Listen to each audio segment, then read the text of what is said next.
So a surprise update dropped to Conan Exiles yesterday, but unlike most of us were suspecting, it's not the new age. The accompanying dev blog lays out a number of big changes to Conan's future, so let's look into them together. This update is pretty unique as it's between the regularly scheduled chapter updates and is an extra content drop to allow the devs to add things that didn't make it into the major chapter updates, so think of this as sort of a mid-season update, I guess. I'll explain a bit more about the update cycle later on.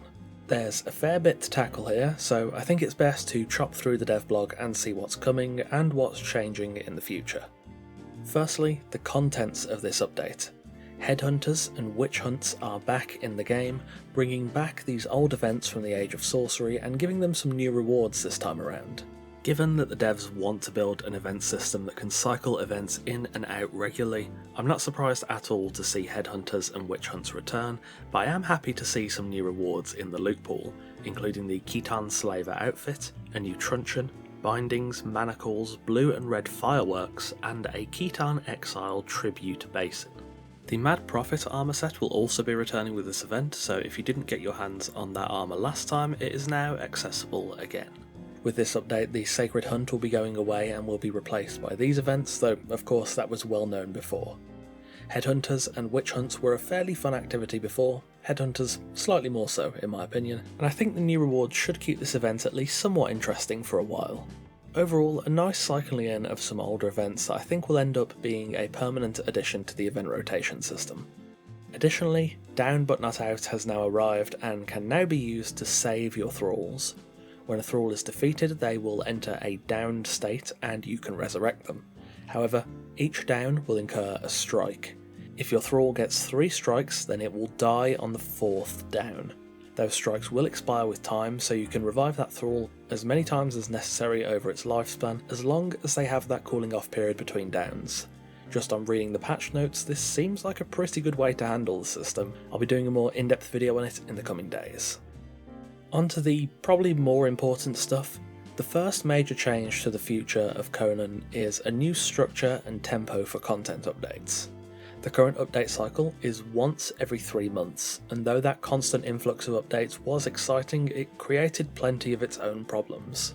To read from the patch notes directly, the devs say they've learned a lot and have come to the conclusion that every 3 months is not the sweet spot, and they just were not happy with the quality, quantity and type of content they were releasing. Therefore, in an effort to find the sweet spot, updates will now be releasing roughly every 6 months, with a smaller update between each major chapter update, this update being the first of that, hence why I referred to it earlier as a mid-season update. The devs think this will give them the time they need to flesh out the chapter updates, and the smaller mid-season patches will provide opportunity for quality of life improvements, events, bug fixes and smaller content drops like these. I quite enjoyed the 3-month cycle, but I gotta be honest, this is probably for the best. Conan's biggest problem has been the snowballing of bugs, most of which I would guess is probably the fault of the content cycle just being too fast. I don't think there's any shame in admitting that and making steps to change it. I actually think it's a really good move. We'll end up getting 2 chapters a year, and if they stay with the previous routine of 3 chapters per age, that will be a year and a half of updates for each age. However, by the logic laid out here, those chapters should be much better, thoroughly developed and hopefully have far less bugs, as hopefully they will benefit from more time to test those features. I don't think this timing is necessarily set in stone forever. This could change in the future, I think. If 6 months is a bit too slow, then I imagine the cycle could change to, say, 4 or 5 months, but for now, we'll be getting a major chapter update every 6 months, with a mid-season update between chapters. I appreciate the honesty here from the team and with how they saw the 3-month cycle. I really do hope we see the effects of this pacing change in the next age. If slowing down the pace of development means getting rid of a lot of the bugs and issues that have really been plaguing Conan for a while, I think that's ultimately a much more sustainable change for the best. The second big news piece is that the Battle Pass is being removed with the next age. To read from the patch notes, the devs say that as Conan has evolved, they've reached the conclusion that the time spent on developing the Battle Pass can be better spread across several other areas of development, including the major chapter updates and the mid-season updates between them. To be totally honest, I rather enjoyed the Battle Pass, so this is a little bittersweet for me, but On initial impressions, I think it probably is a decision for the best. The devs say that the work that would have gone onto creating Battle Pass assets will now be felt in free content updates and just rewards overall, so perhaps in the future, events like Sacred Hunt and other pieces of permanent content could see new rewards like Headhunters has with this update, alongside hopefully just a net improvement to development in general. I think I do have a bit more to say about the Battle Pass changes, but I think I'm going to distill them down for a bit and put them in their own video, as I think it's a somewhat nuanced topic that probably warrants a bit of further discussion. For now though, the Battle Pass will remain until the next age, so you've still got plenty of time to finish it off if you haven't already. There's also some more general fixes to some items on the bazaar and item moving and splitting, so split stack now works properly in a workbench and items placed into a workbench now function correctly the first time you interact with them. On the bazaar side, there's fixes to the stats of the Ganaki saddles and adding missing item entitlements to the Vendayan Qatar small bundle and to the Lotus emblem icon too.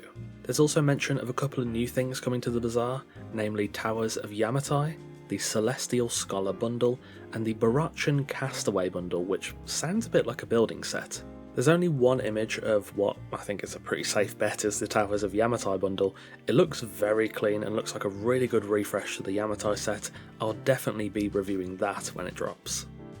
The final point is that the team are making good progress on the next stage, and whilst there's no release date yet, they will be showing more information in August, bringing new major features that they can expand on even further in future updates, and which will integrate with existing Age of War features to make the world feel more alive and cohesive. I think that line is probably in reference to the tavern system, I'd imagine. So to recap, this update does the following.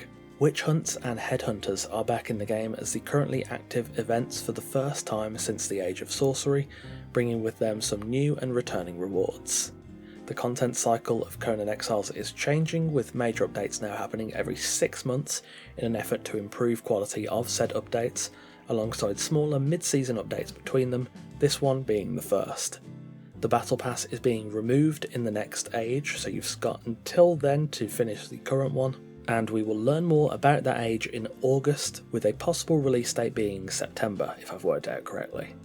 Most of the discourse surrounding Conan lately has been building up to the next age, but the dev team are taking a different route, and having read through the dev blog, I think these changes to the update cycles are probably for the best. If it gives the team more time to fix existing bugs, flesh out features for future updates, and give each chapter more time in testing, I'm all for it. Bugs and unfinished content are probably Conan's biggest problems right now. As always though, do let me know what you think of this patch in the comments below.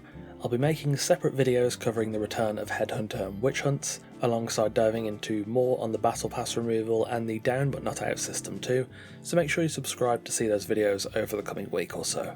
And there we have it, all the major changes with Conan's latest surprise patch, the Age of War Chapter 4 mid-season update. Thank you for watching, and of course a massive thanks to our wonderful esteemed coffee cultists for continuing to support the channel over on Patreon. Don't forget to drop a like on the video if you enjoyed it too, that always helps the channel out. Take care, and I'll see you soon.